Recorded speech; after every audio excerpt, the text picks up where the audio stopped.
62 లక్షల మంది ప్రజల్లో మెడ్ప్లస్ బ్రాండ్ మెడిసిన్స్ కి మారడం వలన 915 కోట్ల రూపాయలు సేవ్ చేసుకున్నారు. అదే మెడిసిన్స్ అదే క్వాలిటీతో 50 to 80% discount. So healthy scalp dos and don'ts అడుగుతున్నారు కదా నన్ను. సో డూస్ అనేసరికండి ఫస్ట్ మనకు మొదలయ్యేది మీ డయట్తో.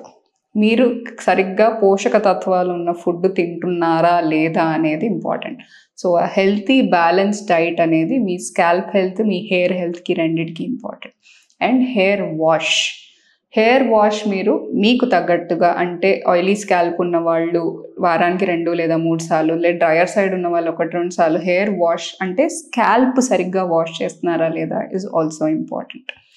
And apart from that hair styling products కానీ, సలాన్ ప్రొసీజర్స్ కానీ, ఇలాంటివన్నీ. So if you're doing it right, washing your hair ఒకటి చూసుకోండి. రెండోది మీరు తినే భోజనం చూసుకోండి.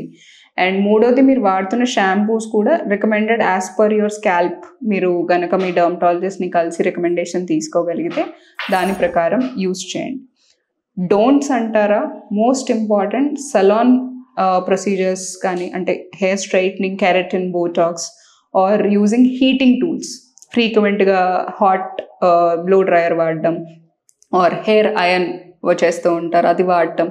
ఇవన్నీ మీ హెయిర్ని బాగా వీకెన్ చేస్తుంది, బ్రేకేజ్ని బాగా పెంచేస్తుంది. డోంట్స్లో వచ్చేసరికి ఇంకొకటి మెయిన్ థింగ్ ఏంటి అంటే యూజింగ్ అన్నెసెసరీ థింగ్స్. లైక్ ఎవరో చెప్పారు ఆర్ సోషల్ మీడియాలోనూ చూశాను అని చెప్పి మీకు మీరుగా 100 ఎక్స్పెరిమెంట్లు చేయడం, DIY అంటారు కదా, do it your self. It's DIY. ఇంట్లో ఏదేదో చిట్కాలు ఉన్నవి, కిచెన్లో ఉన్నవన్నీ కలిపేసుకొని తల మీద పెట్టుకోవడం, ఇలాంటివన్నీ తప్పకుండా అవాయిడ్ చేయండి.